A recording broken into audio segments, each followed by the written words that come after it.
दावे press club में मौजूद आहियूं जिते सिंध तरक़ी पसंद पार्टी पारां सिंध ते बेटनि ते कब्ज़नि ख़िलाफ़ एतिजाजी मुज़ाहिरो कयो पियो वञे। अचो त हुन सां ॻाल्हि ॿोल कयूं त हिन जो वधीक छा चवणु आहे। जेके वफ़ाक़ ऐं सूबे जे तरफ़ां बेटनि ते जेको कब्ज़ा कया पिया वञनि इन जो असीं सख़्तु तरीक़े सां मज़म्मत था करियूं।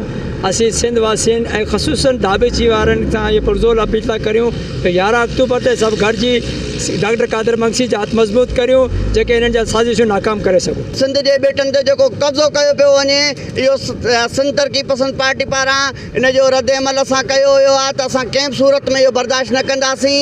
जेकी इहा बिटी पॉलिसी सिंध गवर्नमेंट जी आहे वफ़ाक़ सां मिली भगत करे जेका सिंध ते कब्ज़ा कया पिया वञनि असां उनजी मज़म्मत था करियूं। सिंध जे बेटनि ते कब्ज़ो नामंज़ूर ऐं 11 अक्टूबर ते असां सिंध वासियुनि खे समूरनि सिंध वासियुनि खे अपील था करियूं त 11 तारीख़ ते गॾु थी ॿधी सबूत ॾींदा। इन बेटनि जा वारस उहे आहिनि, इन दरियाहनि जा वारस उहे आहिनि, इन पाणीअ जा वारस उहे आहिनि।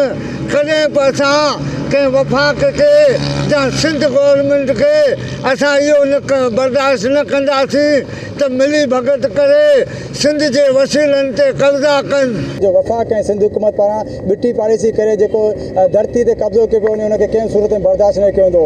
मक़सूद जो कयो अवामी टीवी दाबेची। विज़िट कयो अवामी आवाज़ मीडिया ग्रुप जी वेबसाइट awamiawaz.pk।